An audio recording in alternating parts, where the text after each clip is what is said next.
উনি ঘুম থেকে ওঠার পরে আওয়াজ শুনতে পান, কে যেন বাহিরে দাঁড়ায় আছেন, পায়ের আওয়াজ শোনা যায়। জাকারিয়া রাহমাতুল্লাহ আলাইহি বলেন, গতকাল যে আমি মুসলমানদের বিপক্ষে রায় দিলাম, ঘোষণা দিলাম, সাক্ষী দিলাম, হয়তোবা মুসলমানরা আমাকে মারার জন্য আসছেন। আল্লাহ, আমি সত্য কথা জানাই দিয়েছি, আল্লাহ তুমি আমার হেফাজত করো।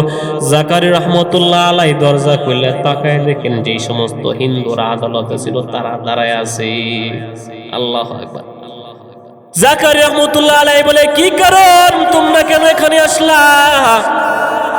তোমাদের পক্ষে রায় দেওয়ার জন্য তারা আমাকে গালমন্দ করতেছে, আমার বাড়িঘর ভাঙতেছে, আমাকে তারা দেখতে পায় না, এখন আবার কিসের জন্য আসছো?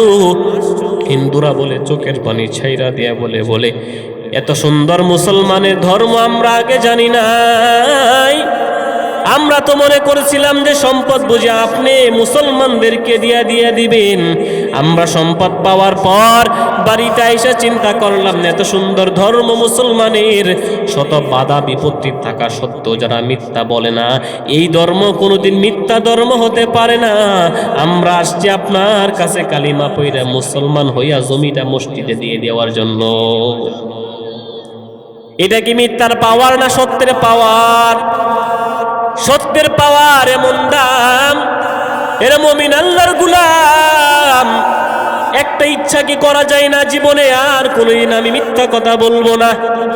আপনার নামাজ কবুল হবে কি হবে না কোনো নিশ্চয়তা নাই, যাকাত কবুল হবে কি হবে না কোনো গ্যারান্টি নাই, রোজা কবুল হবে কি হবে না কোনো গ্যারান্টি নাই।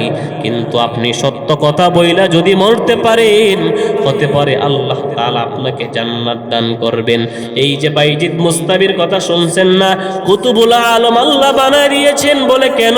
বলে সত্য কথা বলার জন্য আল্লাহ এমন বড় কুতুবুল আলম বানায় দিয়েছেন, আজকে তাকে কাফেররাও পর্যন্ত শ্রদ্ধার সাথে নামটা নেই।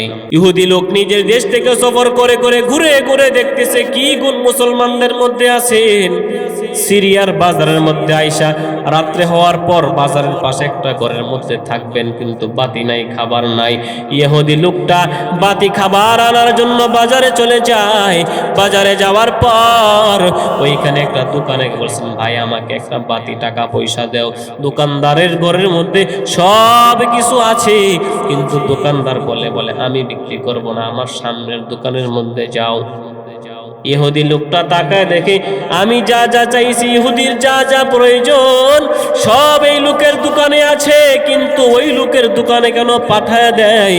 ওই লোকটা কোনো কিছু জিজ্ঞাসা না করিয়া ইহুদি পাশের দোকানতে যায় কেনাকাটা করলেন। কেনার পরে উনি আবার প্রথম দোকানে আসলেন।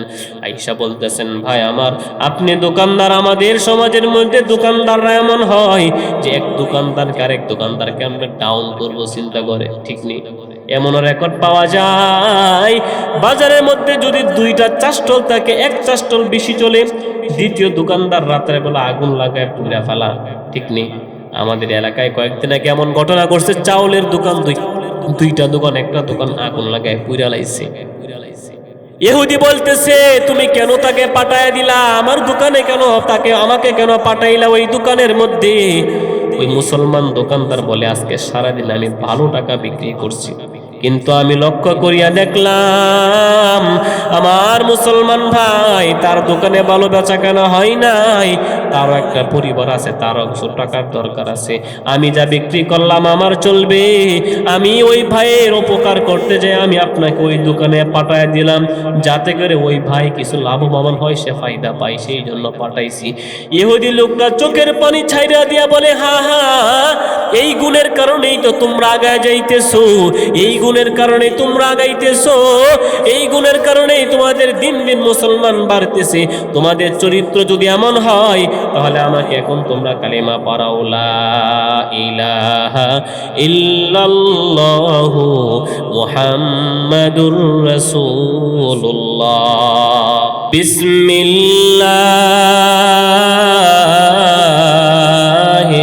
রাহমানির রাহিম,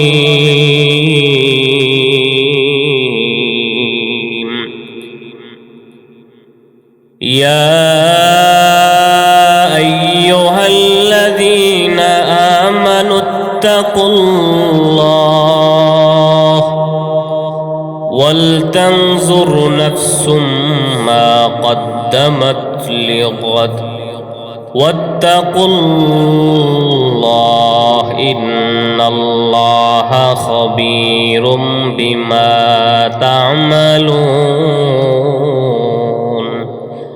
وقال رسول الله صلى الله عليه وسلم أخلص دينك يكفك العمل القليل أو كما قال النبي عليه الصلاة والسلام. وقال تعالى في شان حبيبه ومحبوبه ومعشوقه مخبرا وآمرا إن الله وملائكته يصلون على النبي يا أيها الذين آمنوا صلوا عليه وسلموا تسليما. اللهم صل على محمد وعلى آل محمد كما صليت على إبراهيم وعلى آل إبراهيم إنك حميد مجيد.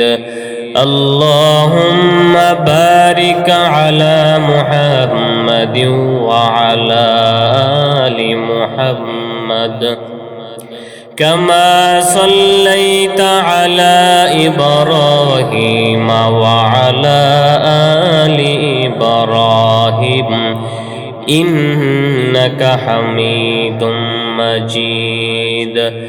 محمد نے آکر کفر کو مٹھایا، کفر کو مٹا کر صداقت بتایا. لا الہ الا اللہ، لا الہ الا اللہ. آواز کرتے ہوئے জোরে লা ইলাহা ইল্লাল্লাহ, লা ইলাহা ইল্লাল্লাহ. জিকির করছেন মুসা নবী,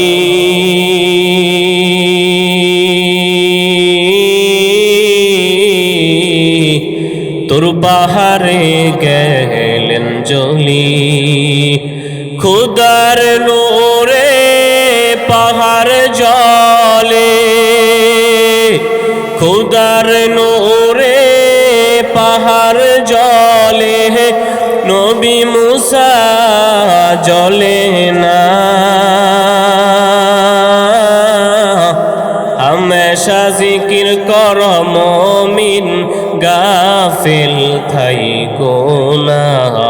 জিকির করছেন ইব্রাহিম নবী,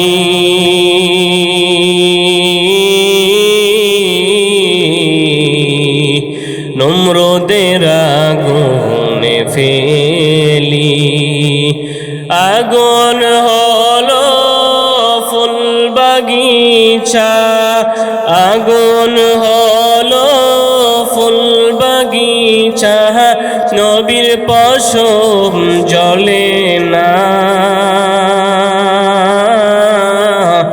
হামেশা জিকির কর মুমিন, গাফিল থাইকো না. লা ইলাহা ইল্লাল্লাহ, লা ইলাহা ইল্লাল্লাহ, লা ইলাহা ইল্লাল্লাহ. ভাই বলো, বন্ধু বলো,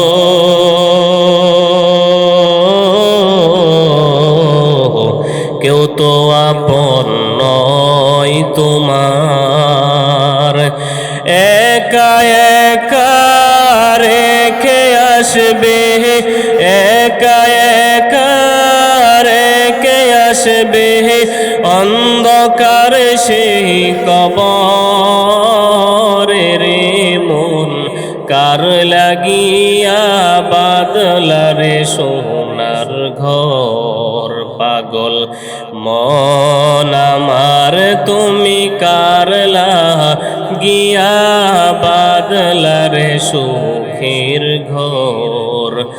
উপর তলায় বাতি জ্বলে, উপর তলায় বাতি জ্বলে, নিচতলাতে অন্ধকার। পাগল মন আমার তুমি কার লাগিয়া করলা রে ভারী ঘর। সুবহানাকা লা ইলমা লানা ইল্লা মা আল্লামতানা ইন্নাকা আনতাল আলিমুল হাকীম। রব্বি ইশরাহ লি সাদরি ওয়া ইয়াসসির লি আমরি ওয়াহলুল উকদাতাম মিন লিসানি ইয়াফকাহু কওলি। मैं दूर हो मजबूर हो ऐ सैयद आलम, मैं दूर हो मजबूर हो ऐ सैयद आलम। दीदार दिखाते नहीं आवाज सुना दो, दीदार दिखाते नहीं आवाज सुना दो। मैं सूरत यूसुफ को नहीं चाहने वाला, मैं सूरत यूसुफ को नहीं चाहने वाला। मैं कैस के मानंद नहीं आशिक लैला, मैं कैस के मानंद नहीं आशिक लैला। मैं आशिक मौला हो तेरा इश्क दवाना, मैं आशिक मौला हो तेरा इश्क दवाना। ये जुमला जहाँ जिसके तजल्ली से उजाला, ये जुमला जहाँ जिसके तजल्ली से उजाला। আলহামদুলিল্লাহ। উত্তর চরপুকিয়া মনির সরকার বাড়ি জামি মসজিদের উদ্যোগে ইসলামী মহাসম্মেলনের সম্মানিত সভাপতি সাহেব মুফতি আরিফুর রহমান হাফিজাহুল্লাহ, উক্ত মাহফিলের প্রধান অতিথি, বিশেষ অতিথিবৃন্দ এবং আশপাশ থেকে আগত আইম্মায়ে মাসাজিদ, যুবক ভাই, বৃদ্ধ বাবারা, পর্দার আড়ালে মা ও বোনেরা, আমরা আল্লাহ তাআলার দরবারে শুকর আদায় করব যে আল্লাহ তাআলা আমাদেরকে অত্যন্ত দয়া করে, মায়া করে, ভালোবেসে আল্লাহ তাআলার হুকুম, আল্লাহ তাআলার বাণী কোরআন থেকে কিছু কথা বলা এবং শোনার জন্য আমাদেরকে যে বাগানে আনছেন, জান্নাতের বাগানে, সেজন্য আমরা খুশি না বেজার? খুশি হওয়া লাগবে। যদি খুশি হন তাহলে আল্লাহ খুশি হইব, আল্লাহ তাআলা পুরস্কার অনেক বড় করে দেব। সুবহানাল্লাহ। এই মাহফিল হওয়াতে আপনারা খুশি না বেজার? একবার নারায়ে তাকবীর বলা যাবে? নারায়ে তাকবীর, নারায়ে তাকবীর। আমি তো মনে করছি যে এমনি বইছেন আওয়াজই বুঝি হইতো না। না, পাওয়ার আছে মাশাআল্লাহ। আল্লাহ তাআলা আমাদেরকে যে আজকে এভাবে এখানে বসাইছেন, আল্লাহ তাআলা যেন জান্নাতের মাঝেও যেন আমাদেরকে বসান, বলেন আমিন। আল্লাহ সবাইকে কবুল করুক, আমিন। হাদিস থেকে জানা যায় যারা কোরআনের মাহফিলে, কোরআনের জিকিরের মাজমাজ বসবে, আল্লাহ রাব্বুল আলামিন তাদের সমস্ত গুনাহ মাফ করাইয়া আল্লাহ তাআলা গেট দিয়ে বাইর করবেন। সুবহানাল্লাহ। কারা কারা চান গুনাহ মাফ হইতে? আল্লাহ সবাইকে কবুল করুক, আমিন। সমস্ত প্রশংসার মালিক কে? রিজিক দাতাকে, সন্তান দেনেওয়ালাকে। সন্তান ইমাম সাহেব হুজুর দেয়, ইমাম সাহেব দেয়, পীর সাহেব হুজুর দেয়। সন্তান দেয় কে? আল্লাহ তাআলা দান করেন। রিজিক পায়া রিজিকের শুকর আদায় করা এবং আপনি আমি যে রিজিক পাইছি সেটাকে নিয়ে সন্তুষ্ট থাকা হলো ইমানের আলামত। শেখ সাদি রহমতুল্লাহ আলাই নাম শুনছেন নি আপনারা? বড় কবি ছিলেন। তো উনি একবার একটা দাওয়াতে যাইব, তো ঘরের মধ্যে দরজা লাগায় উনি জুতা পরতেছেন। জুতা, একটা জুতা পরার পরে আরেকটা জুতার তাকায় দেখে ফিতা নাই। কি নাই? জুতার ফিতা আমরা চিনি না? মাশাআল্লাহ। উনি কইতেছে, কি রে, আমি তো হইলাম এত বড় কবি, আমার কবিতা রাজ দরবারে যায়, আমার জুতার ফিতা নাই, এটা কি হতে পারে? অনেক একটু কষ্টে আসছে। তখনই উনি আওয়াজ পেয়েছে দরজায়, এই কে? বলে, আমি ফকির। কেন আসছো? যে আল্লাহর রাস্তা আমার কিছু দেও। উনি দরজা খুললে দেখে যেই ফকির আইছে এই ফকিরের দুইটা পাও নাই। কি নাই? শেখ সাদির না কি নাই? শেখ সাদির কি নাই? শেখ সাদির জুতার ফিতা নাই আর ফকিরের পা নাই। উনি ফকিরকে কিছু দিয়া দরজা লাগায় শেষ দেয়, আলহামদুলিল্লাহ, তুমি আমারে যে পাও দিছ, ওনার তো পাই নাই, আমি জুতার ফিতার লেগে কানতেছি, আমার জুতার ফিতা কালকে হতে পারে, ওই বেটা যে পাও নাই এত পা পাইতো না। আল্লাহ আকবার। সেই জন্য যে যেই নিয়ামত পাইছেন ওইটা নিয়ে যদি সবর থাকতে পারেন আপনি সবথেকে সুখী। দুইটা মূলনীতি যারা মানতে পারবে তারাই সবথেকে সুখী। একটা হইল আপনাকে আল্লাহ যা দিছে সেটা নিয়ে শুকরগুজার হওয়া। 2 নাম্বার, সবসময় নিচের দিকে তাকানো, উপরের দিকে না তাকানো। আরে ওই ভাইয়ের দিয়ে 10 তলা বিল্ডিং, 5 তলা বিল্ডিং, আমার দিয়ে টিনের ঘর, এখন যা আমি আপনি আফসোস করলাম, একতলা আমার লেখা দিয়া লাইব, দেবে না। তাহলে সুখে থাকার মূলনীতি কয়টা? 2টা। যা আল্লাহ দিয়েছেন তা নিয়ে সবর থাকা এবং সবসময় নিচের দিকে তাকানো। আরে আমার তো একটা টিনের ঘর আছে, যারা রেল লাইনে থাকে তাদের ঘর নাই, আমার ঘরে একটা কম্বল আছে, লেফ আছে, থালা বাসন আছে, কত মানুষের তো কিচ্ছু নাই, আলহামদুলিল্লাহ, ঠিক না? সেজন্য আমরা সবসময় রবের দরবারে শুকরগুজার হব। আল্লাহ আমাদের তৌফিক দান করুক, আমিন। সম্মানিত হাজিরিন, রজব মাস চলতেছে, গুরুত্বপূর্ণ মাস। রজব মাসে একটা দোয়া আছে, এটা সবাই পারেননি? আল্লাহুম্মা বারিক লানা ফি রজব ওয়া শাবান ওয়া বাল্লিগনা রমাদান। আল্লাহ তাআলা নবীকে জানায় দেন, নবী আমার, আমি আল্লাহ মাস বানাইলাম, দিন বানাইলাম আমি আল্লাহ, সূর্য আমি আল্লাহ বানাইলাম, চাঁদ আমি আল্লাহ বানাইলাম, সপ্তাহ বানাইলাম, জুমা বানাইলাম, শনিবার বানাইলাম। আমি আল্লাহর কাছে কিছু মাস আছে, প্রিয় মাস। বলেন সব মাসকে বানাইছেন? আল্লাহ বানায়। আল্লাহ বলেন 4টা মাস আমার কাছে খুবই প্রিয়। আল্লাহ তাআলা সব ঘর বানাইছেন। আপনাদের মসজিদ কার ঘর? বাইতুল মুকাররম কার ঘর? বাইতুল মুকাররম আল্লাহর ঘর। এই মসজিদ আল্লাহর ঘর, কিন্তু আপনাদের মসজিদকে আল্লাহ বাইতুল্লাহ বলেন নাই। আল্লাহ তাআলা কাবাকে বলছেন বাইতুল্লাহ। আল্লাহ হাজার হাজার নবী রাসূল পাঠায়া মুসা নবীকে আল্লাহ বলেন নাই মুহাম্মাদুর রাসূলুল্লাহ। আদম নবীকে বলেন নাই মুহাম্মাদুর রাসূলুল্লাহ, রাসূলুল্লাহ বলেন নাই। আল্লাহর রাসূল বলেন নাই, দাউদ নবীকে বলেন নাই। শুধু আমার আপনার নবীকে আল্লাহ বলছেন আপনি হলেন রাসূলুল্লাহ, মানে আল্লাহর রাসূল। আল্লাহ তাআলা দুনিয়ার সব উট বানাইছেন। আল্লাহ কোন উটকে বলেন নাই আমার উট, কিন্তু আল্লাহ কোন এক নবীর উটকে বলছেন নাকাতুল্লাহ, আল্লাহর উট, মানে আল্লাহ সব বানায় আল্লাহ বলছেন সেটা আমার। আল্লাহ আসমান বানাইছেন, জমিন বানাইছেন, আল্লাহ সব কিছু বানায়া বলেন নাই জমিন আমার, আল্লাহ চাঁদ আমার বলেন নাই, আল্লাহ আকাশ আমার বলেন নাই, সূর্য আমার বলেন নাই, গাছ আমার বলেন নাই, আল্লাহ ফেরেশতা আমার বলেন নাই, আল্লাহ জিন আমার বলেন নাই, কিন্তু আল্লাহ মানুষ বানায় বলছেন বান্দাটা আমার।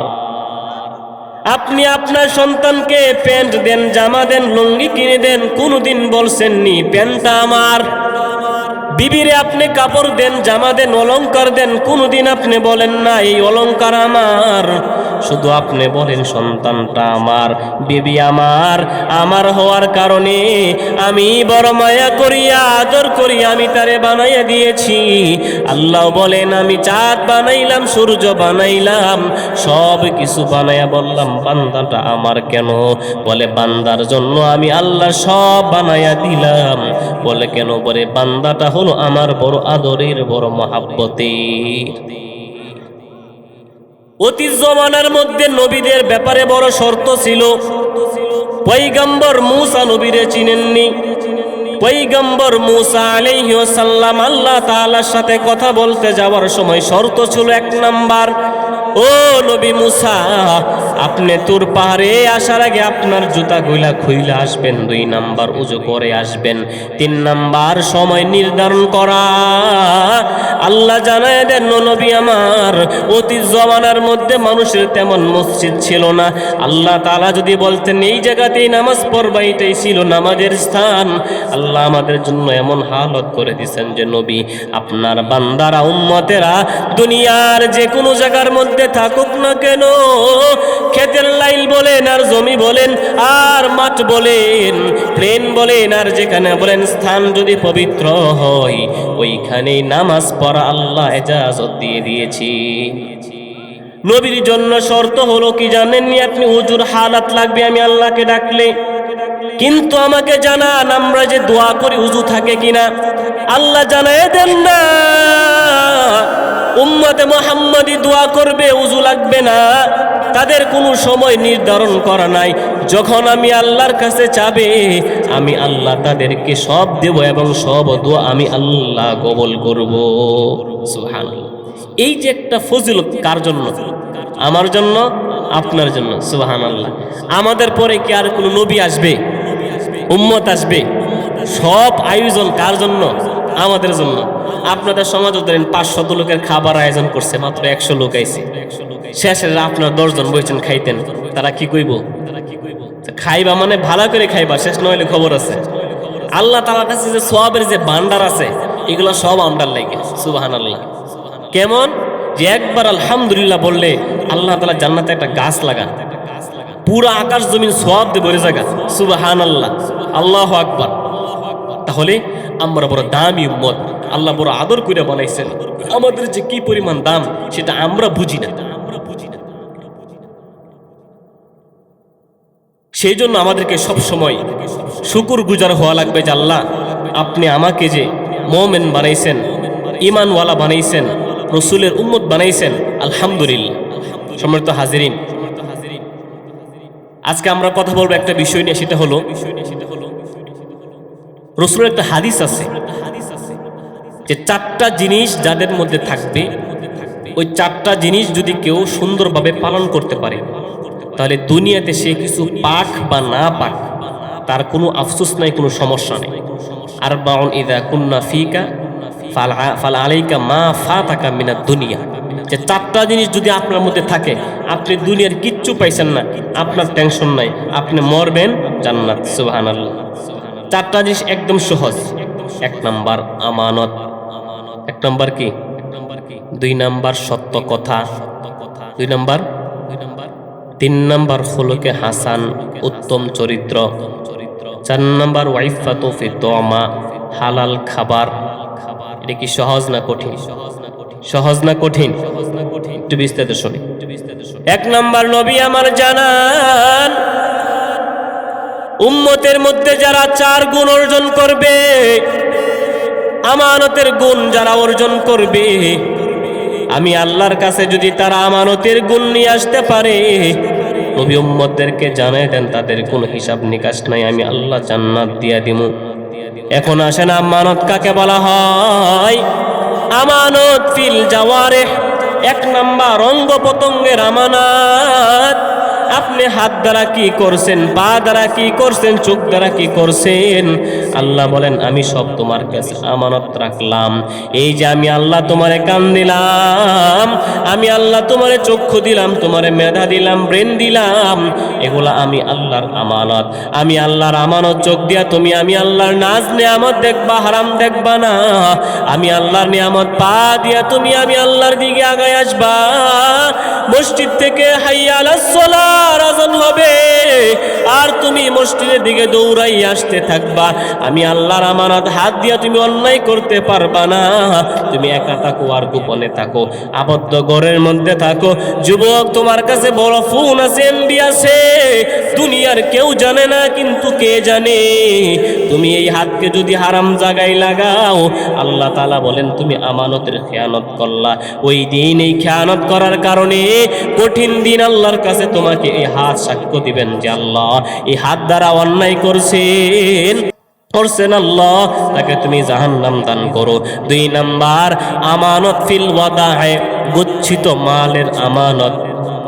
আপনাদের কাছে যদি কেউ সম্পদ রাখে, সম্পদ, এ ভাই আমার টাকাটা রাখো, তুমি খরচ করবা না, আপনি বড় মজা করিয়া খরচ করে ফেলেন। গরিব মানুষ আপনার ঘরে একটা অলংকার রাখছেন, এই অলংকার দিয়ে আপনার বিবাহিত বউ দাওয়াত খাইতে যায় কি যায় না? আমাদের সমাজে আমানত নাই।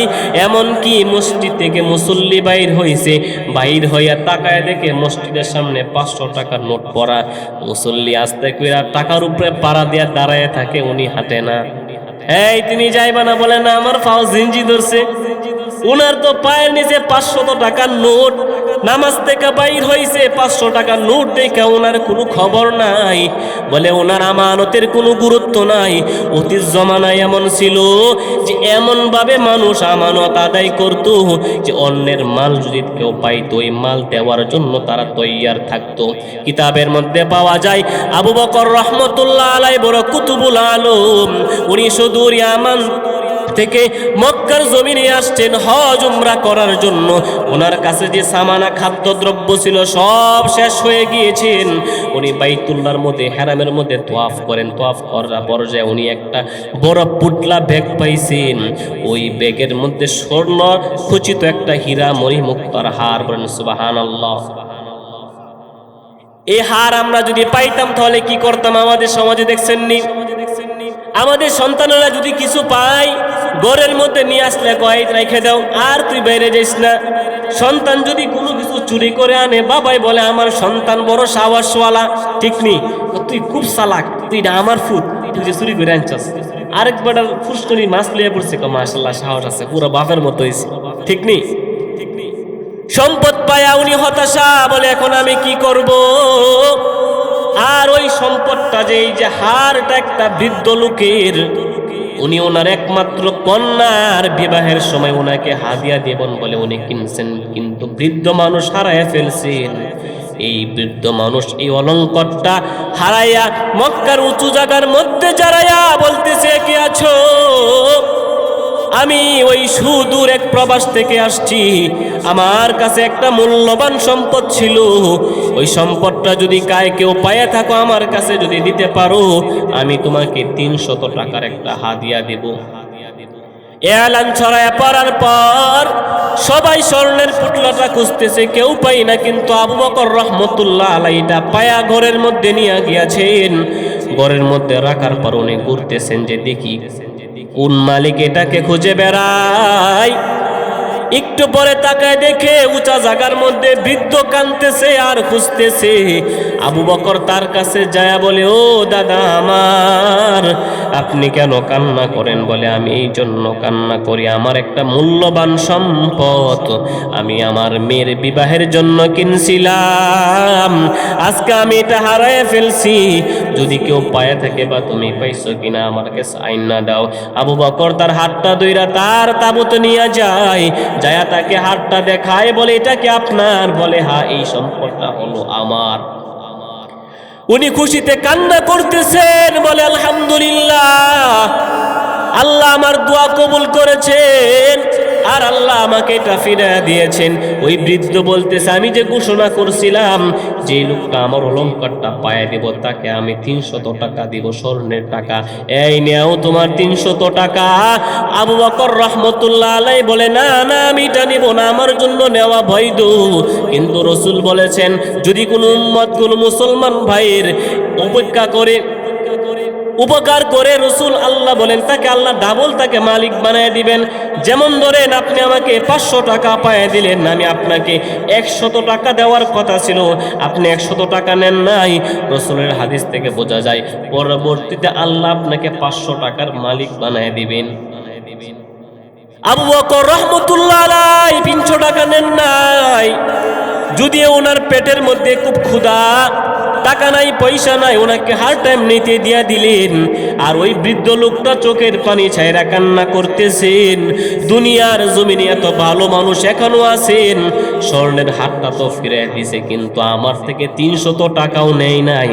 আল্লাহ তোমার কাছে আরজি, তুমি যদি এমন একটা সন্তানকে আমার মেয়ের জামাই বানাইতা, আমার বড় আফসোস, আমার বড় আশা, আল্লাহ এই সন্তানকে আমার মেয়ের জামাই বানায় দাও।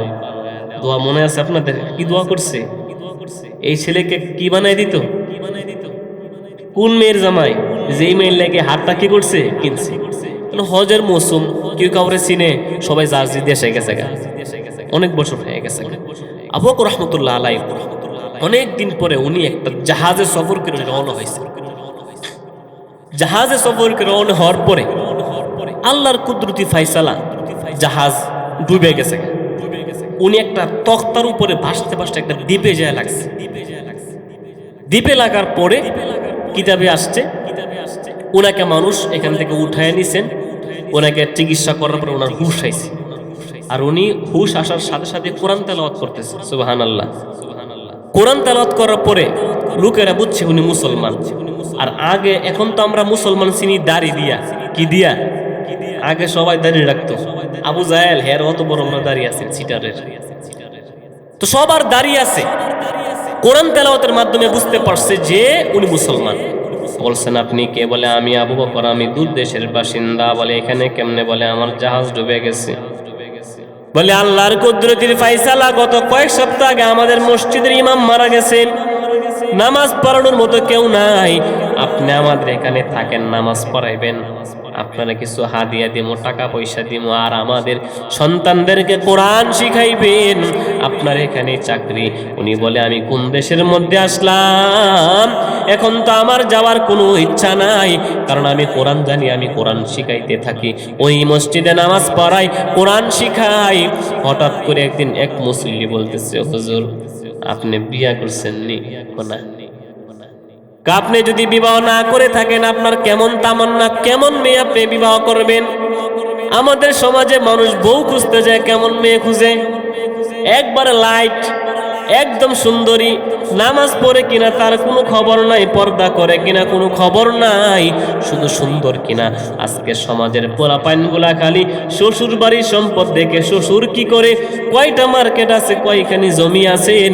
আর আজকে সমাজের মেয়েগুলা দেখে জামাই কি চাকরি করে, সরকারি চাকরি করেনি, নামাজ পড়ুক বা না পড়ুক, সুদ খায় না ঘুষ খায়, হালাল হারাম কোনোটাই দেখে না, কি কামায়।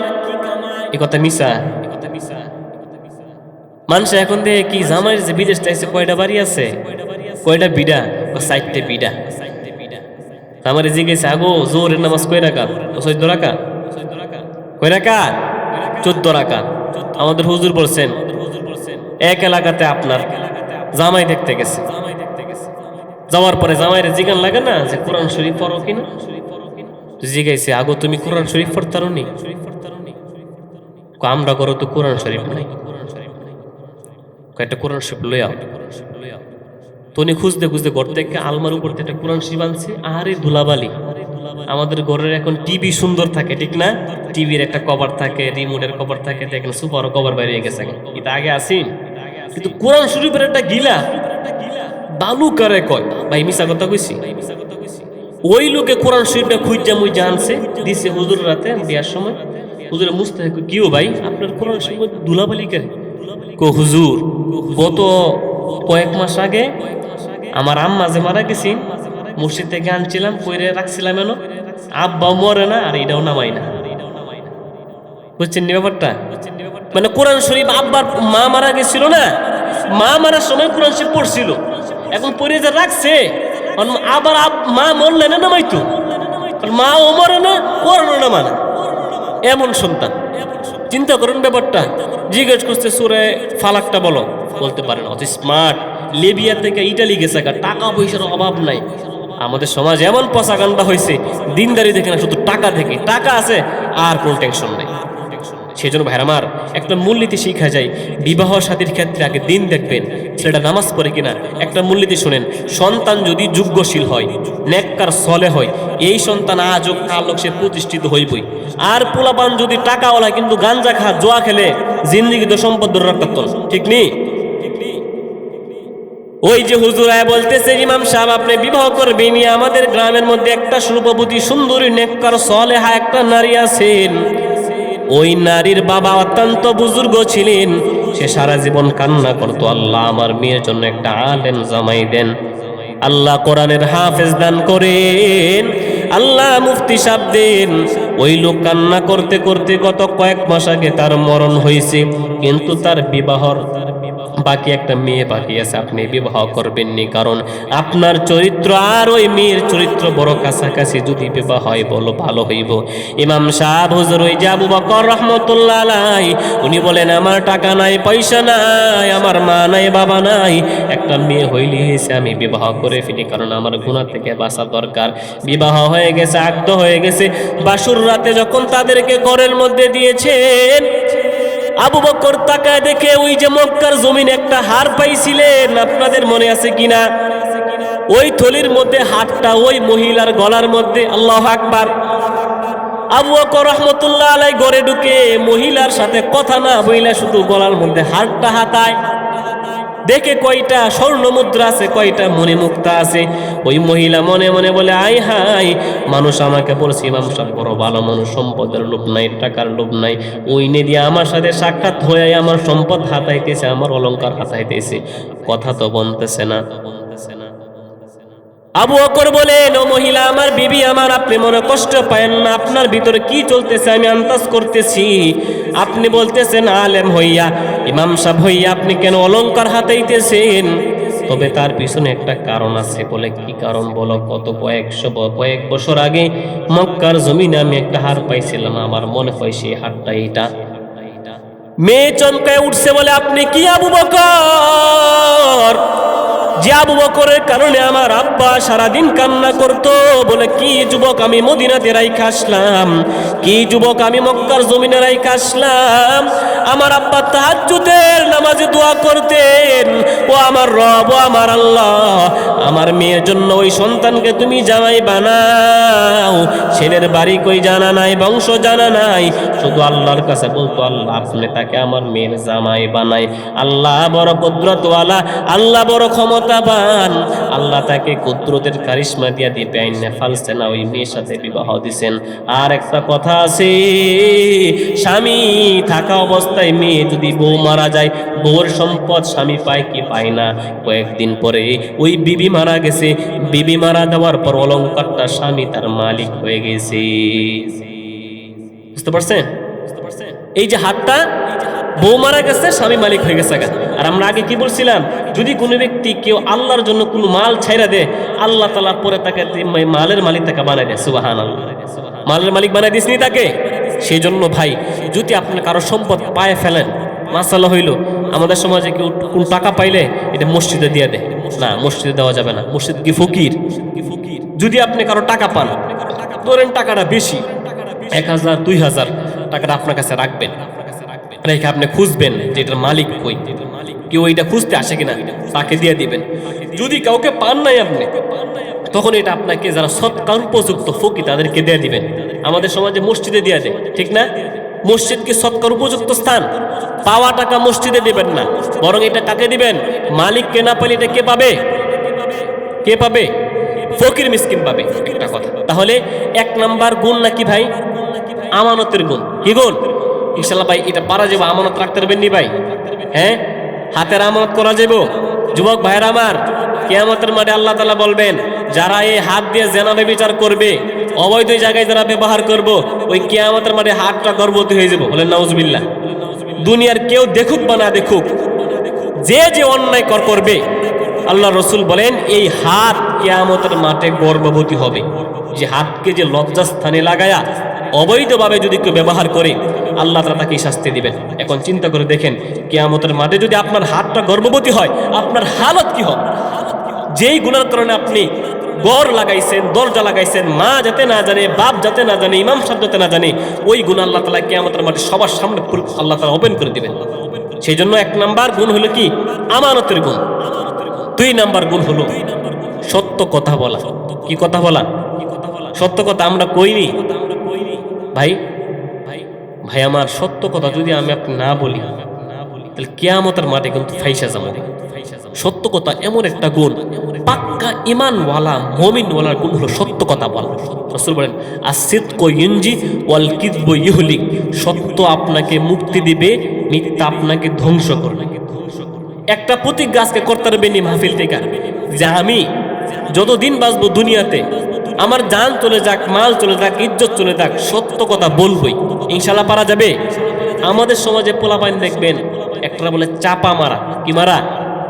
কালকে বিশালে ডিম খাইছি, এটা কি সম্ভব? এটা মিথ্যা কথা না? চাপা মারো মিথ্যা কথা, ঠিক নেই? চাপা মারা কি? যুবক ভাইরা আমার, যারা চাপা মারো, এটা কিন্তু মিথ্যার অংশ। বলছেন কেউ যদি মজা করে মিথ্যা কথা বলে, কি কইরা? ধরেন আপনি কোর্টের দিক গাইতেছেন, কোর্টের বাসটা আপনি আছেন, আপনি কই? ও বাড়ির কাছে। আপনি কই? কি বাড়ির কাছে? মিথ্যা কথা হারাম। আপনি কাউকে একটা কিছু দিবেন, ধরেন আপনার একটা বাচ্চা, আপনার একটা কেক বলছেন যে তুমি দিগাও, তোমার এটা দিমু, আপনি আইন না দিলেন না, হারাম। এমনকি একটা পাখিকে অথবা একটা ছাগল একটা পাতা দিবেন, দেখাই আনছেন, দিছেন না, হারাম। বলছেন যে মজা করে যারা মিথ্যা কথা বলবে, আল্লাহ তাআলা তাদের জিহ্বা কেচি দিয়ে কাটবেন, বলেন নাউজুবিল্লাহ। সেই জন্য মিথ্যা কথা বলা যাবে? এই ছোট ভাই যারা মিথ্যা কথা বলবা, মিথ্যা কথা আমরা কেউ বলবো না। মিথ্যা কথা যে আপনাকে মুক্তিদান করে। জাকারিয়া রহমতুল্লাহ আলাইহি ভারত মহাদেশে বড় আলেম ছিলেন। ওনাদের গ্রামের মধ্যে একটা দ্বন্দ্ব চলতেছিল, একটা জমি নিয়ে। কেউ বলে জমির জায়গা মন্দিরের, কেউ বলে জমির জায়গা মসজিদের। আমাদের সমাজে এমন হয় না, মাঝে মধ্যে জায়গা নিয়ে কাজ্জা লাগে। এখন মুসলমানরা বলতেছে জমি এটা আমাদের মসজিদ হবে, হিন্দুরা বলে না এই জমি হইল হিন্দুদের মন্দির হবে। এখন কি করা? একবার মুসলমান প্রধান আসে, মুসলমানদেরকে দিয়ে দেয়, আবার হিন্দু প্রধান আসে, হিন্দুদেরকে দিয়ে দেয়, বড় ঝামেলা। তারা এখন আপনার মামলা করছে আদালতের মধ্যে, যে মামলার মাধ্যমে এই জায়গার ফাইসালা আসবে। আমাদের সমাজে যে আমরা যে মামলা করি জায়গা লইয়া, এটার ফাইসালা এতে কয়দিন লাগে? হ্যাঁ, আর এই যারা মামলা করছে এরা মরে জায়গা, ঠিক নেই? বাংলাদেশ তো এই যে দরবার যারা করে 500-1000 টাকা দিবেন, দেখবেন দরবারের মধ্যে কব যে আজকে দরবার মুলতবি, আগামী সপ্তাহ আবার দরবার। ওই যে টাকা খাইতে দিব, ঠিক না ব্যাপারটা? আপনি 500 টাকা দিয়ে আসছেন এক পক্ষ, হ্যাঁ আর এক পক্ষের ফোন দিব, এই 500 টাকা দিয়ে গেছে, তুমি কত দিবা? তুমি তোমার পক্ষে রায় চলে যাবো। রাসূল বলেন যারা দরবার করে টাকা খাও, হারাম খাইতেছো, মিথ্যা কথা বইলা, জিহ্বাটাকে আল্লাহ তাআলা কেচি দিয়ে কাটবো কিয়ামতের মাঠে। 500 টাকা তো এটা এমনি শেষ হয়ে যায়, কিন্তু তার শাস্তি রয়ে যাবে কিয়ামতের জন্য।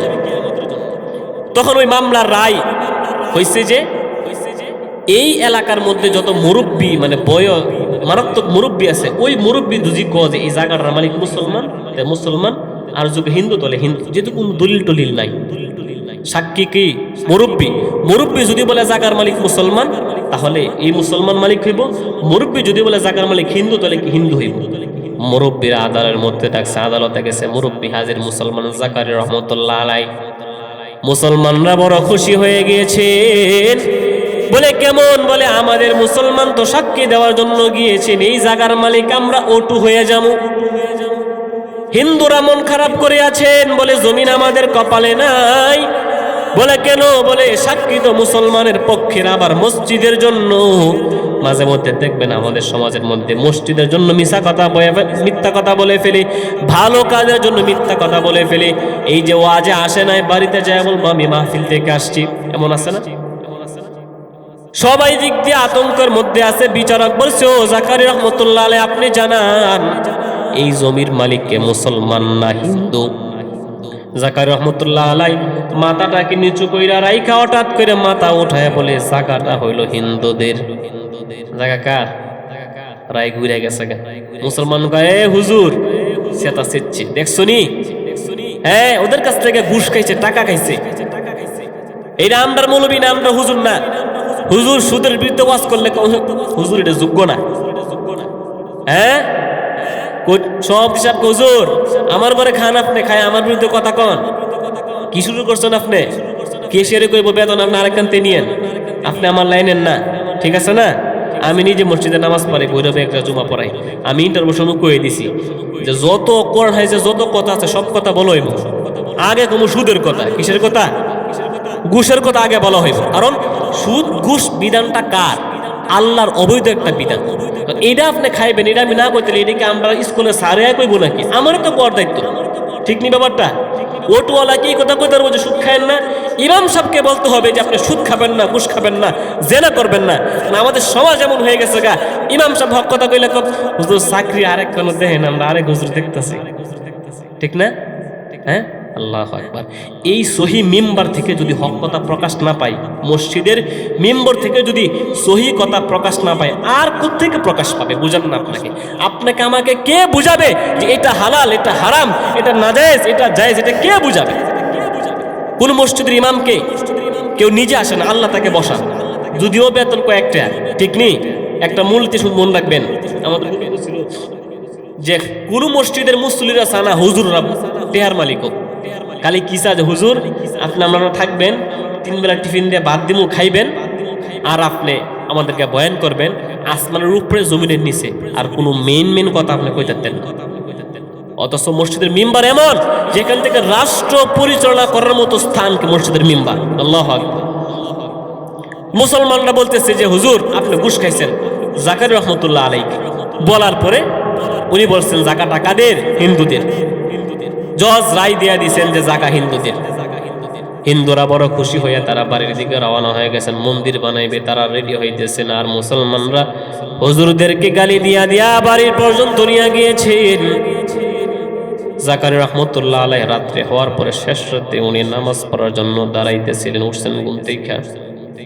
উনি ঘুম থেকে ওঠার পরে আওয়াজ শুনতে পান কে যেন বাহিরে দাঁড়ায় আছেন, পায়ের আওয়াজ শোনা যায়। জাকারিয়া রহমতুল্লাহ আলাইহি বলেন, গতকাল যে আমি মুসলমানদের বিপক্ষে রায় দিলাম, ঘোষণা দিলাম, সাক্ষী দিলাম, হয়তোবা মুসলমানরা আমাকে মারার জন্য আসছেন। আল্লাহ আমি সত্য কথা জানাই দিয়েছি, আল্লাহ তুমি আমার হেফাজত করো। জাকারিয়া রহমতুল্লাহ আলাইহি দরজা খুলে তাকায় দেখেন যে সমস্ত হিন্দুরা আদালতে ছিল তারা দাঁড়ায় আছে। আল্লাহু আকবার। জাকারিয়া রহমতুল্লাহ আলাইহি বলে, কি কারণ তোমরা কেন এখানে আসলা? তোমাদের পক্ষে রায় দেওয়ার জন্য তারা আমাকে গালমন্দ করতেছে, আমার বাড়িঘর ভাঙতেছে, আমাকে তারা দেখতে পায় না। এখন আবার কিসের জন্য আসছো? হিন্দুরা বলে চোখের পানি ছাইরা দিয়া বলে এত সুন্দর মুসলমানের ধর্ম আমরা আগে জানি নাই। আমরা তো মনে করেছিলাম যে সম্পদ বুঝে আপনি মুসলমানদেরকে দিয়ে দিবেন। আমরা সম্পদ পাওয়ার পর বাড়িতে এসে চিন্তা করলাম এত সুন্দর ধর্ম মুসলমানের, শত বাধা বিপত্তি থাকা সত্ত্বেও যারা মিথ্যা বলে না, এই ধর্ম কোনোদিন মিথ্যা ধর্ম হতে পারে না। আমরা আসছি আপনার কাছে কালিমা পইরা মুসলমান হইয়া জমিটা মসজিদে দিয়ে দেওয়ার জন্য। এটা কি মিথ্যার পাওয়ার না সত্যের পাওয়ার? সত্যের পাওয়ার এমন দাম, এরা মুমিন আল্লাহর গোলাম। একটা ইচ্ছা কি করা যায় না জীবনে, আর কোনোদিন আমি মিথ্যা কথা বলবো না। আপনার নামাজ কবুল হবে কি হবে না কোনো নিশ্চয়তা নাই, যাকাত কবুল হবে কি হবে না কোনো গ্যারান্টি নাই, রোজা কবুল হবে কি হবে না কোনো গ্যারান্টি নাই। কিন্তু আপনি সত্য কথা বইলা যদি মরতে পারেন, হতে পারে আল্লাহ তাআলা আপনাকে জান্নাত দান করবেন। এই যে বাইজিদ মুস্তাবির কথা শুনছেন না, কুতুবুল আলম আল্লাহ বানায় দিয়েছেন। বলে কেন? বলে সত্য কথা বলার জন্য আল্লাহ এমন বড় কুতুবুল আলম বানায় দিয়েছেন, আজকে তাকে কাফেররাও পর্যন্ত শ্রদ্ধার সাথে নামটা নেই। তাহলে 1 নম্বর গুণ কি ভাই? আমানত। 2 নম্বর গুণ সত্য কথা। 3 নম্বর গুণ ভালো ব্যবহার। কি ব্যবহার? কে বলতে পারবে যে আমার ব্যবহারটা ভালো? আমাদের সমাজ এমন হয়েছে যে সন্তান মা বাবার সাথে ভালো ব্যবহার করে না, কিন্তু বন্ধুদের সাথে বাবারই বাবা, মেসেজ আওয়াল সাথে সাথে রিপ্লাই, ঠিক নেই? ভালো আছেননি, একবার বাড়ি চট্টগ্রাম, কাকা ভালো আছেননি দোস্ত, ভালো আছেননি কাকা, আর ঘরের সাথে বাবার লাগে ভালো করে কথাই কোন, ঠিক নেই? এটা মিশা ভাই। কিয়ামতের একটা আলামত হলো যে সন্তান বন্ধুকে আপন বানাবে, মা বাপকে পর করবে, বন্ধুকে গুরুত্ব দিবে, মা বাপকে গুরুত্ব দিবে না।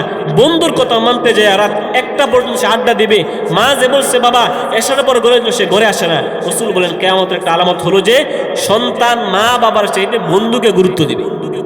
আর এই বন্ধু তোমার আসল বন্ধু কোন বন্ধু? তোমাকে হারামের দিকে নিয়ে যায়, সিগারেট খাওয়ায়, তোমাকে সিনেমাতে নিয়ে যায়, তোমার ফোন দিয়ে তোমাকে ডাউনলোড ভাবে তোমাকে নাটক সিনেমা দেয়, হ্যাঁ, এটা আসল বন্ধু হতে পারে না।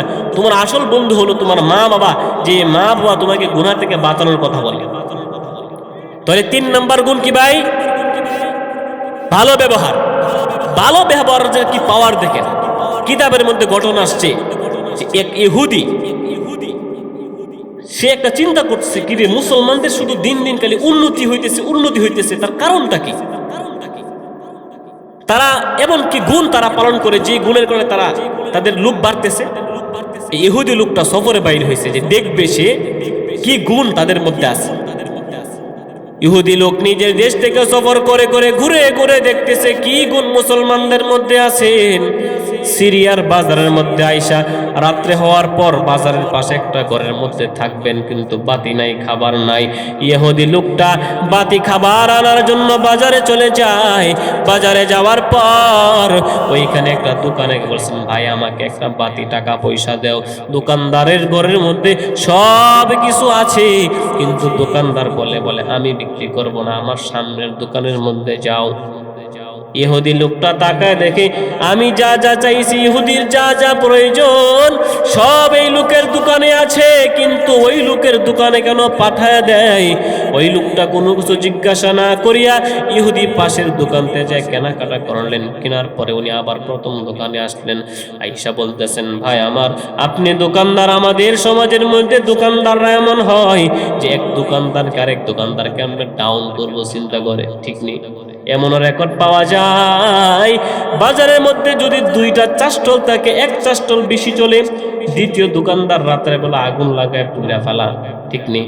আমাদের এলাকায় কয়েকদিন আগে এমন ঘটনা করছে, চাউলের দোকান, 2টা দোকান, একটা দোকান আগুন লাগায় পুড়া লাইছে। ইহুদি বলতেছে, তুমি কেন তাকে পাঠায় দিলা? আমার দোকানে কেন আমাকে কেন পাঠাইলা ওই দোকানের মধ্যে? ওই মুসলমান দোকানদার বলে, আজকে সারাদিন আমি ভালো টাকা বিক্রি করছি, কিন্তু আমি লক্ষ্য করিয়া দেখলাম আমার মুসলমান ভাই তার দোকানে ভালো বেচা কেনা হয় নাই, তারও একটা পরিবার আছে, তারও কিছু টাকার দরকার আছে। আমি যা বিক্রি করলাম আমার চলবে, আমি ওই ভাইয়ের উপকার করতে যাই আমি আপনাকে ওই দোকানে পাঠায় দিলাম, যাতে করে ওই ভাই কিছু লাভবান হয়, সে ফায়দা পায়, সেই জন্য পাঠাইছি। ইহুদি লোকটা চোখের পানি ছাইরা দিয়া বলে, হা হা, এই গুণের কারণেই তো তোমরা আগায় যাইতেছো, এই গুণের কারণে তোমরা আগাইতেছো, এই গুণের কারণেই তোমাদের দিন দিন মুসলমান বাড়তেছে। তোমাদের চরিত্র যদি এমন হয় তাহলে আমাকে এখন তোমরা কালিমা পড়াও, লা ইলাহা ইল্লাল্লাহু মুহাম্মাদুর রাসূলুল্লাহ। এটা কিসের বদলতে হয়েছে ভাই? উত্তম চরিত্র। এখন আমাদের ব্যবহার দেখেন না, আমাদের ব্যবহার হইল আপনার সিস্টেম অনুযায়ী। যে টাকাওয়ালা তার সাথে আসসালামু আলাইকুম ভাই ভালো আছেননি, আর অটোওয়ালার সাথে কামরা চিনাস, আমি কোন এলাকার, 5 টাকা 10 টাকা নিয়ে যাই ঝামেলা করে, ঠিক না? আমাদের সমাজ আছে না এরকম? অটোওয়ালাকে 5 টাকা দিব, আমি তালুকদার বংশের পোলা, চৌধুরী বংশের পোলা, কাজে করে 5 টাকা লইয়া শেষরা। সেই জন্য ভাই উত্তম চরিত্র দাম আছে না নাই? 4 নাম্বার গুণ হইল হালাল খাবার খাওয়া, হালাল কামাই করা, হালাল উপার্জন করা, হালাল খাওয়া। এখন আমরা হালাল খাইনি, এদিকে তাকান সবাই, হালাল খাননি আপনারা? আলহামদুলিল্লাহ। আমাদের সমাজে হালাল হারাম চিনতে গেলে কি যে একটা মুসিবত আইছে। হাজী সাহেব মসজিদের মধ্যে 5 ওয়াক্ত নামাজ পড়ে, তাসবিহ টানে। হাজী সাহেব 3 তলা বিল্ডিং করছে, আপনার ছেলে কি করে? পুলিশের চাকরি করে, বেতন কত? 20,000। বিল্ডিং যে করলেন, কিছু হাদিয়া আসে। কি আসে? টেবিলের উপর দিয়ে 10, নিচ দিয়ে কত? 20,000। হুজুর 5 বার হজ করছি, আল্লাহ বাঁচাইলে আপনার আবার দোয়া করবেন, সামনে বসে আবার যাবো। টেয়ারে হালাল না হারাম? এই যে আমাদের দেশ থেকে যে এক বছর আগে মানুষদের টাকা পয়সা নিয়ে গেছে, আপনারা কি মাইন্ড করেন না? সত্য না মিছা? কোটি কোটি টাকা নিয়ে যে গেছে, কোনজন হ্যাঁ কয় বেলা খায় দিনে? 3 বেলা না আরো বেশি? কয় জায়গার মধ্যে ঘুমা?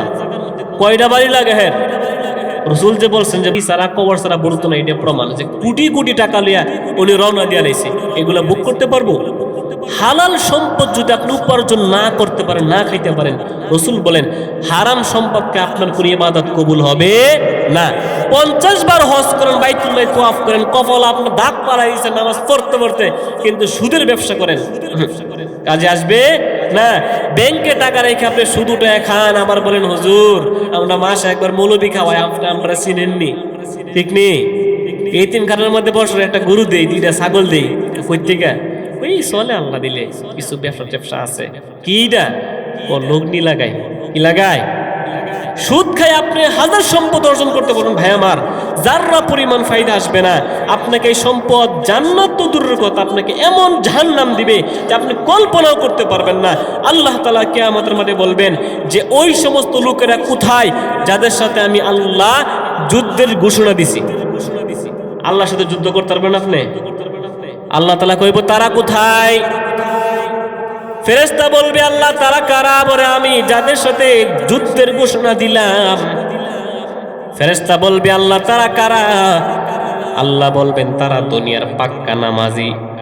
হাজী সাহেব নামাজ পড়তে পড়তে কপালের মধ্যে দাগ পড়ে গিয়েছেন, সমাজের মধ্যে সবচাইতে ভদ্রলোক, তুসবিহ হাত থেকে নামে না, কিন্তু তলে তলে সুদ খাই, তার সাথে আমি আজকে যুদ্ধ ঘোষণা করলাম। তারা কই? আল্লাহর সাথে যুদ্ধ করা সম্ভব? সুদ খাওয়ার 70টা গুনাহ আছে, তোর মধ্যে সবচাইতে নিম্নমানের গুনাহ হলো নিজ আপন মায়ের সাথে জেনা করা। নাউজুবিল্লাহ কইতেন না? আমি যদি হন আপনারে 1 বক্স টাকা দিয়ে কই কাকা টিয়াটা নেন, আপনি আপনার আম্মা একটু জিনা করেন, সম্ভব? ঘুরায় যে আমার একটা দিবেন, আমি কি জায়গা থাকবো? কারণ এইটা কি করেন হুজুর? আকাম কুকুম যাই করি না কেন, মার সাথে কেমন এই গুনাহ করবো? রাসূল বলেন এর চাইতে মারাত্মক গুনাহ হলো সুদ খাওয়া। চিন্তা করছেন ব্যাপারটা? আপনার এলাকার মধ্যে কিছু লোক আছে না, দেখবেন যারা চোর পছন্দ করে, মনে করেন 2 টুকরা চর্বিরে বালা করে কাইটটা পেঁয়াজ রসুন পেঁয়াজ দিয়ে ভাজি কইরা আপনার সামনে দিলাম, খাইবেন লেগে, আপনি খাইবেন। খাওয়ার আগে পেলাম যে ভাই এটা তো শুকুরের গোস্ত, খাইবেন নি? শুকুরের গোস্ত, কুত্তার গোস্ত, খিঞ্জুরের গোস্ত তারও বড় খারাপ সুদ খাওয়া। নাউজুবিল্লাহ কইতেন না? এরপরে যারা সুদ খাইব আর কিতা কইতাম? পছন্দের সুদ এমন একটা মহামারী, কেউ 2 জায়গা এটাতে বাড়িতে পারে না, খালি লাভ আর লাভ দেখে কেমনে বাইরিব। হ্যাঁ ঠিক নেই, কিন্তু ইচ্ছা করলে উপায় হবে।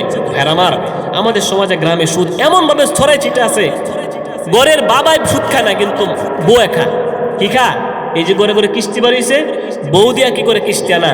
অনেক এনজিও আছে, ব্যাংকের লোক আছে যারা মহিলা ছাড়া কিস্তি দেয় না। ঠিক নেই? কিস্তি উঠায় আপনি পৃথিবীতে কোনো সময় কিন্তু আপনি উন্নত হতে পারবেন না। এটা মূল নীতি। হালাল আপনি কম খান, কিন্তু আপনি উঠে যাবেন। সেই জন্য এই ইচ্ছা করা যায় মনি যে আমি কোনোদিন সুদ খাইতাম না। এই যে ভাই আমরা হুজুর রাসি, আল্লাহর কসম করে বলতে পারবো জিন্দিগিতে একদিন একটা টাকাও সুদ খাই নাই, আলহামদুলিল্লাহ। এটা গর্বের বিষয়। ব্যাংকে কিছু টাকা আছে, সুদ আইছে, বা হাতে টাকা নিছি, ব্যাংকের নিচে ফকিরকে দিয়ে দিছি, যাও। ফকির কার এত টাকা কেমনে দিলেন? এই যে দিয়ে দিলাম ওনাকে। সেজন্য ইচ্ছা করেন, বাদ না থাকলে মাটির সাথে পেট লাগায় খামো, কিন্তু সুদ খামো না। ইচ্ছা করা যাবে ইনশাল্লাহ। সুদ খেলে আপনার নামাজ, রোজা, হজ, যাকাত সব বাতিল হয়ে যাবে, একটা আমল কবুল হবে না। আপনার 60 বছর জিন্দেগি শেষ হয়ে যাবে, একটা আমল কবুল হবে না। সেই জন্য একটা ইচ্ছা করেন ভাই, আমার কথা কেউ রাগ হইন না যে হুজুর দূরাত তাইছেন, আমরা বিরুদ্ধে করতেছেন, একটু আটকামো যান সামনে। হ্যাঁ সুদখোরদের বিরুদ্ধে করলে তারা চিন্তা জায়গা রাগ করে। ভাই আপনারা রাগ করেন না, আমি আপনাকে জান্নাতের পথে ডাকতেছি, যে এটা জান্নাতের পথ, এটা জাহান্নামের পথ, এটা জান্নাতের পথ, এটা জাহান্নামের পথ। আপনি সুদ খাইলে আল্লাহ আমাকে শাস্তি দিবেন না, আল্লাহ আমাকে ধরবেন না, আপনার কবরে আপনাকে থাকতে হবে। কিন্তু আমি এটা বুঝাইতে চাইতেছি যে সুদ খাওয়াটা কত ক্ষতিকর, মারাত্মক গুনাহ। সুদের 70টা গুনাহ, তোর মধ্যে নিম্ন গুনাহ বললাম মার সাথে জেনা করা। 1 নম্বর গুনাহ হইল যে কিয়ামতের মাঠে আল্লাহ তাআলা বলবেন যে তারা কোথায়, সূরা বাকারাতে আছে যে যারা সুদ খাইতো আমি আল্লাহ তাদের সাথে যুদ্ধ ঘোষণা করলাম। নাউজুবিল্লাহ। এমন কার হেডাম আছে আল্লাহর সাথে যুদ্ধ করবে? আল্লাহ তাআলা বলতে জাহান্নাম দিন। এই যে হুজুর এর আগে মেরাজের ঘটনা শোনা গেছে না? রাসূল আমার মেরাজ থেকে আসার সময় জায়গায় জায়গায় আল্লাহ তাআলা বিভিন্ন পয়েন্ট দেখায় দিলেন। 1 নাম্বার জায়গা দেখায় দিলেন কিছু লোককে আল্লাহ তাআলা রক্তের নহরের মধ্যে তারা হাবুডুবু খাইতেছে। পারের মধ্যে ফেরেশতারা পাথর নিয়ে বসা। ছাত্ররা যখন তারা কাছে আসে পাথর দিয়া তাদের মাথার মধ্যে মারে, মাথা চূর্ণ বিচূর্ণ হয়ে যায়। আপনি একটু চিন্তা করে দেখেন, আপনার মাথার মধ্যে যদি একটা পাথর দিয়ে আঘাত করি আপনার কেমন লাগে? শীতের রাত যারা গরু লালন পালন করেন, গরু একটা পায়ের মধ্যে যদি একটা পাড়া মারে ও মা করে চিল্লে দেয়, ঠিক নি? দরদার চিপার মধ্যে যদি একটা হাতটা পড়ে যায় এমন একটা ব্যথা। আল্লাহর রাসূল জানায় দেন যারা সুদ খাবে তাদেরকে আল্লাহ তাআলা রক্তের নহরে রাখবেন। কিসের নহরে? রক্তের নহরে রাখবেন। তারা যখন সাতরায়া আসতে থাকবে ফেরেশতা তাদের মাথার মধ্যে পাথর মারবে, মাথাটা চূর্ণ বিচূর্ণ হয়ে যাবে, আবার মাথাটা জোড়া লাগবে, আবার মারা হবে। পয়গম্বর মুহাম্মদুর রাসূলুল্লাহ বলেন, ও জিব্রাইল ভাই আমার এমন হালাত কেন, এমন ব্যবহার কেন হইতেছে? বলে আল্লাহর রাসূল তারা দুনিয়াতে মানুষের টাকা রক্তের মতো চুষা খাইতো। রিস্কাওয়ালা গরিব মানুষ তাকে 500 টাকা হাওলাত দেয় না, তাকে 2000 টাকা সুদে দিছে। রিস্কা চালায়া নিজের রক্তকে পানি কইরা সে এই টাকা যে দিছে, বলে দুনিয়ার জমিনে নিজের রক্তকে পানি কইরা যে টাকা দিল, ওই রক্তের নহরে আজকে তাকে হাবুডুবু খাইতে হইতেছে। সুদ খাইবেন ভাই? ভাই ওয়াদা করেন আমার সাথে ভাই যে আমি আর সুদ খাইতাম না। আপনারা খান না কিন্তু সামনে খাইতাম না ইনশাআল্লাহ। আজকের একটা সবক নিয়ে যান যে আমি যে সুদ খাইয়া বিল্ডিং করে তুই গেলাম আমার ফুতের লেগে, ফুত আরাম করে ঘুমাইবো, আমার যে কবর যে মুগুরটি মারবো, আমার ফুতে ফিরাইবো। মানুষ একদম বুকা, সুদ ঘুষ টাইনে ছেলেরে বিদেশ পাঠা, বিল্ডিং করে, জায়গা করে, কিন্তু হ্যাঁ বুক করে না। কিন্তু সুদ করে দেখবেন 3 বেলা ভাত খাইতারে না, রুটি খা, গুস্ত খাইতারে না, ডাল খাইতারে না, ডায়াবেটিস, আলসার, ক্যান্সার। ঠিক না ব্যাপারটা? আল্লাহ এরা ভোগায় রাখে যে তোরে দিব কিন্তু তুমি খাইতে পারবা না। ঠিক না ব্যাপারটা? আপনি কার জন্য সম্পদ অর্জন করতেছে সুদে, সুদ নিয়ে, ঘুষ নিয়ে, এই সম্পদ আপনি নিজে খাইতে পারবেন না। সেই জন্য ভাই এই ইচ্ছা করা যায় যে আমি সুদ খাবো না, আল্লাহ আপনি সবাইকে কবুল করেন, আমিন। তাহলে 4 নাম্বার গুণ কি ভাই? হালাল খাওয়া। 1 নাম্বার গুণ আমানত, 2 নাম্বার সত্য কথা বলা, 3 নাম্বার ভালো ব্যবহার, 4 নাম্বার গুণ কি ভাই? হালাল খাওয়া। রিস্কা চালায় যে লোকটা খায় এর রূপে হালাল কোনো ইনকাম আছে? হ্যাঁ, যারা রিস্কা চালান, অটো চালান, আপনি এই কাজটা করেন আর 5 ওয়াক্ত নামাজ পড়েন, আপনার জান্নাত যাবেন লেখা কিচ্ছু লাগতো না ইনশাআল্লাহ। কারণ হালাল খাবার মধ্যে এত বরকত। আপনি হালাল খাইয়ে আপনি যদি 2 রাকাত নামাজ পড়েন আল্লাহর কাছে এটাই কি হবে? কবুল হবে ইনশাআল্লাহ। পারা যাবে না ভাই? আল্লাহ সবাইকে কবুল করুক, আমিন। সময় তো হাজিরিন, আমি শেষ পর্যায়ে চলে আসতেছি। তাহলে এই 4টা গুণ আজকে নিয়ে যান। এই 4টা গুণ যদি আপনি আপনার জীবনে ফিট করতে পারেন, রাসূল বলছেন আপনাকে আর কোনো কিছু করা লাগবে না। আপনি শুধু 5 ওয়াক্ত নামাজ পড়ে আপনি মরতে পারেন, আল্লাহ রাসূল বলেন আপনি মরবেন জান্নাত, মরবেন জান্নাত। সুবহানাল্লাহ। আর যদি আপনি গুনাহ নিয়ে কবরে যান, আপনার হাতের গুনাহ, পায়ের গুনাহ, জবানের গুনাহ নিয়ে যদি কবরে যান, বেনামাজি হইয়া যদি কবরে যাও, বেনামাজির এমন হালাত হবে ভাই আমার। আমি আমার বয়ান থেকে একটু এদিক যাইতেছি নামাজ নিয়া, যেটা মৌলিক একটা বিষয়। নামাজ যদি কেউ না পড়েন, আরে বেনামাজির কবরের এমন হালাত হবে, রাসূল জানায় দেন বেনামাজিকে কবরে রাখার পর 2 মাটির পাতির চাপ এমন ভাবে দিবে, বলে 2টা হাড় এমন ভাবে একত্রিত হয়ে যাবে, এমন ভাবে চিল্লি দিবে যে চিৎকার আওয়াজ যদি দুনিয়ার মানুষ শুনতো সবার কানগুলো একবারে ফাইটা যাইতো।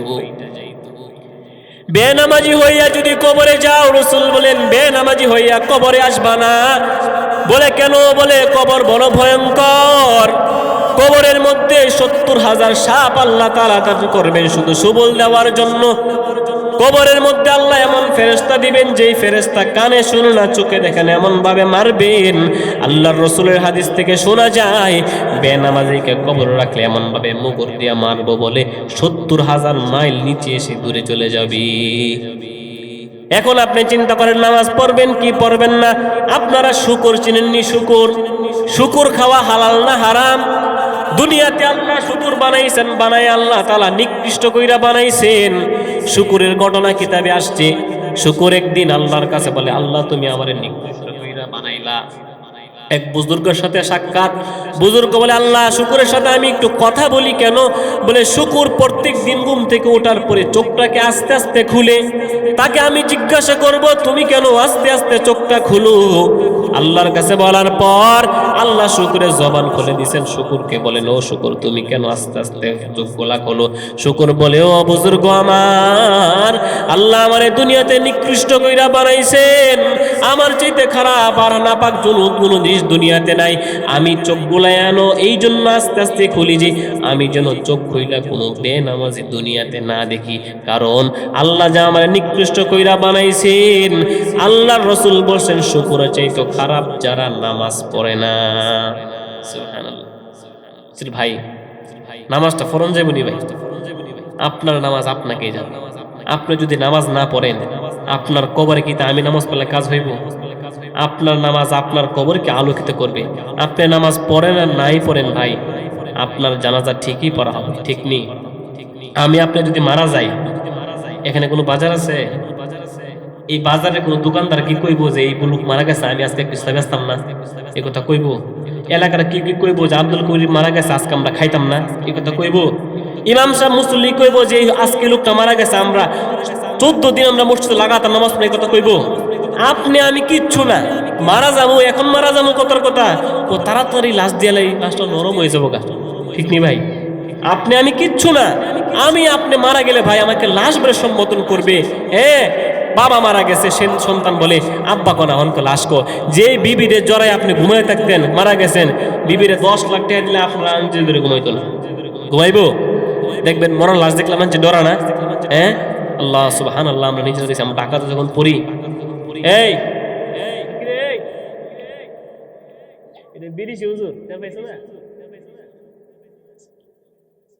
এক লোক মারা গেছে, তার 10 তলা বাড়ি, 8 তলাতে সে থাকে। বাবা মারা গেছে করুণায়, 10 তলা বিল্ডিং বানাইছে বসুন্ধরাতে।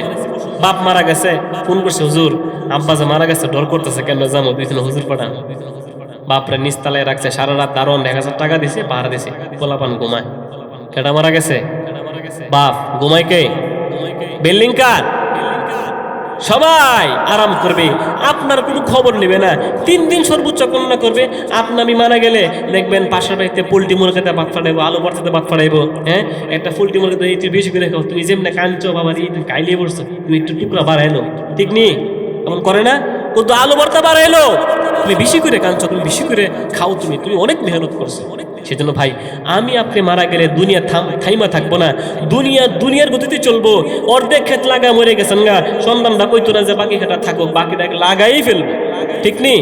আমি আপনার থাকবো না, চলেই যেতে হবে। তাহলে আমার 1 নম্বর প্রয়োজন নামাজ যদি কারোর ঠিক না থাকে তাহলে আপনাকে কবরে এমন শাস্তি দেওয়া হবে আপনি কল্পনা করতে পারবেন। সেই জন্য ভাই নামাজ পড়ন যাইব কিনা ভাই একটা ইচ্ছা করন জানি। ইসলামের কোনো বিধানের বেলায় বয়স আল্লাহ তাআলা নির্ধারণ করছেন না। যাকাতের কথা কইছেন না, হজের কথা কইছেন না, কিন্তু নামাজের একটা বয়স আছে। কয় বছরে নামাজ ফরজ জানেন নি আপনারা? কয় বছর হইলে? 7 বছর। আমাদের পোলাপান যারা আছে এখন ইসলামে অনেক বিধান কইতারে না, যদি কি উজুর ফরজ কয়টা ফেসলা লাগাই দেয়। আমরা এক জায়গা সিল্লাতে গেছি, জিজ্ঞেসি এক লোকেরে, আচ্ছা গঞ্জান দিয়ে আমরা নবীজির নাম কি? হ্যাঁ কয় শেখ মুজিবুর রহমান। চিন্তা করছেন নি ব্যাপারটা? এটা আমরা হাসছি না, দুঃখের বিষয় যে মুসলমান হওয়ার পরেও তুমি নবীর নাম জানো না, ইসলামের রুকুন জানো না, কয়েকটা নামাজ জানো না, আল্লাহর নাম জানো না, তুমি কেমন মুসলমান হইলে? এটা কি একটা আঘাতের কথা না ভাই? সেই জন্য ভাই আমাদের যুবক পোলাপান 7টা নায়িকার নাম অহরর কই লেবো, সিনেমার নাম বাপরে বাপ পুরা গর্দনের মতো কইব, কিন্তু যদি কই বলছেন দেখি নামাজের বুসুলের ফরজ কয়টা? অর্থ না। কয়েকটা নামাজ অর্থ না। এশারের নামাজ কয় রাকাত পোলাপানগুলা পারে না। বেতের নামাজ কি চিনেই না। সেই জন্য ভাই এটা দুঃখের বিষয় না, মুসলমানের সন্তান জানে না। সেই জন্য ভাই নামাজি হন। যদি আপনি নামাজি না হন, আপনার কবরে আপনাকে যেতে হবে। দুনিয়ার কত টাকাওয়ালা, পয়সাওয়ালা, কত বাড়িওয়ালা, গাড়িওয়ালা অন্ধকার কবরে ঘুমাইতেছেন। যাদের পাওয়ারে, যাদের উচ্চতার কারণে তাদের সামন দিয়া যাওয়া যাইতো না, এমনও বাড়ি পাওয়া যায় যে বাড়ির সামন দিয়া গেলে জুতাগুলা খুইলা নেওয়া লাগছে, ঠিক নেই, ছাতাটা লাগাইয়া নেওয়া লাগছে। এমন লোক কবরের মধ্যে শুয়ে আছে, তাদের কবরের মধ্যে পাখিরা হাঁটে, ছাগল হাঁটে, তারা একটা ধমক দেওয়ার পর্যন্ত সুযোগ নাই। বলে কেন? বলো কবর বড় অসহায়, ওইখানে আল্লাহ দই চেনেন না, গরিব চেনেন না, টাকাওয়ালা চেনেন না, পয়সাওয়ালা চেনে না। কবর শুধু চিনবে কে? নামাজি আর কি ইমানওয়ালাকে, হজ করেনেওয়ালা, যাকাত দেনেওয়ালাকে। পাক্কা মুসল্লি ছিলেন যদি এমন হওয়া যায়, আল্লাহ বলেন তাকে আল্লাহ তাআলা জান্নাত দান করবেন। আর নামাজ না নিয়ে যদি কবরে যান, ওই কবরতে ওঠানোর পর কিয়ামতের মাঠে এমন হালাত হবে, রসুল আমার জানাই দেন কিয়ামতের মাঠে সর্বপ্রথম নামাজের হিসাব নেওয়া হবে। আপনি 50 বার হজ করছেন, যাকাত দিয়েছেন, রোজা রাখছেন, নামাজের হিসাব হওয়ার পরে আপনার বাকি হিসাব শুরু হবে। কেন? বলে নামাজের হিসাব যদি মিল না হয়, আল্লাহ বাকিগুলা দেখবেন না। নামাজ যদি ঠিক হয় তাহলে আল্লাহ পরে বাকিগুলা দেখবেন। তাহলে এ ওয়াদা করা যায় কিনা যে আমি আর নামাজ ছাড়বো না? এমন ওয়াদা করা যায় কিনা? বলে শুধু জুমার নামাজ পড়া অনেকে ভাবে যে আমি জান্নাত পাবো, সম্ভব না। জুমার নামাজ দিয়ে আপনি জান্নাত পাইবেন না। অনেকে আছে জুমা পড়ে আর ঈদের নামাজ পড়ে, জানাজার নামাজ পড়ে, আর কোনো নামাজই তারা পড়ে না।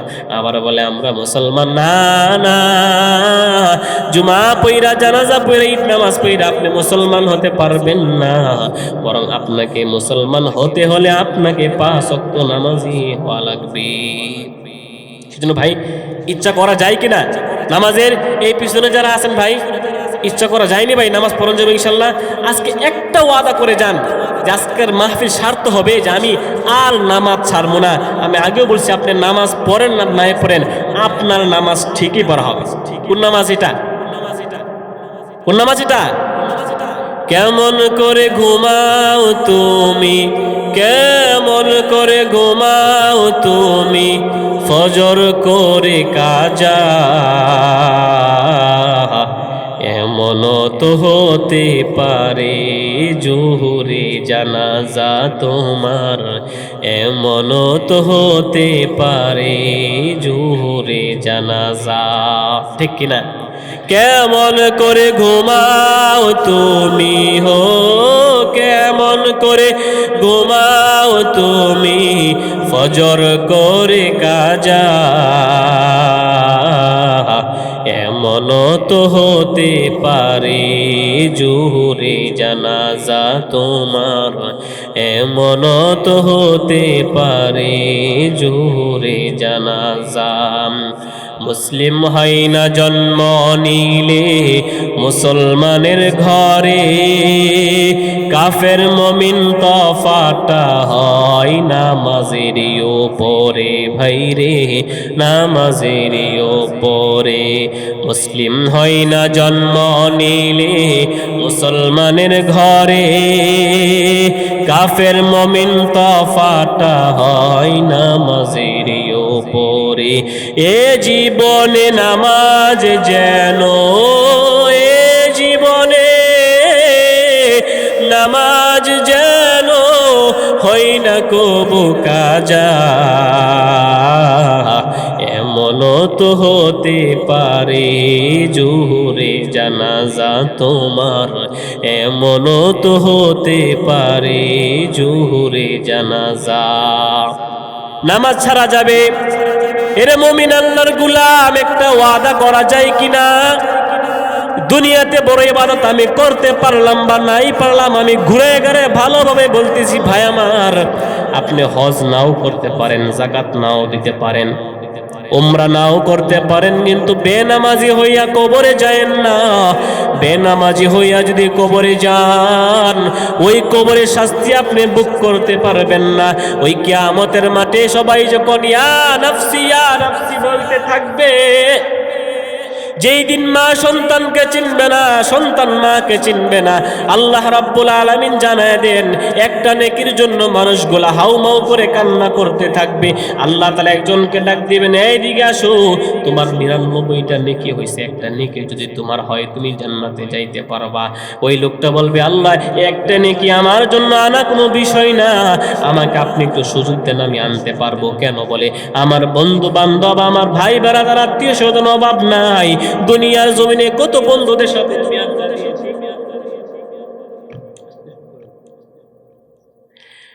কত লোকদের সাথে আমি আড্ডা দিয়েছি, তারা আজকে নাই, বলে আমাকে একটু সুযোগ দেন, আমি নেকি নিয়ে আসতে পারবো। ওই লোকটা যায়, বন্ধুকে যায় বলে আমাকে একটা নেকি দাও, তোমার সাথে কত ক্যারাম খেলছি, লড্ডু খেলছি। বন্ধু বলে তোমার আমি চিনি না।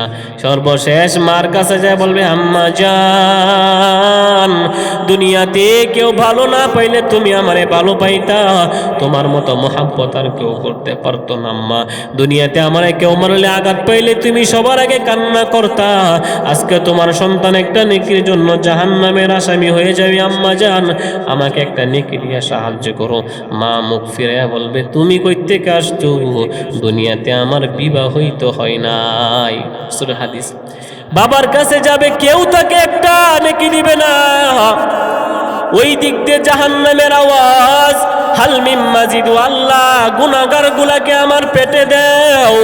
হাদিস থেকে জানা যায় জাহান্নামকে 70,000 শিকল দিয়া বাইধা রাখবে, আর মাঠের দিকে আসতে থাকবে, বলবে আল্লাহ বেনামাজিকে আমার পেটে দাও।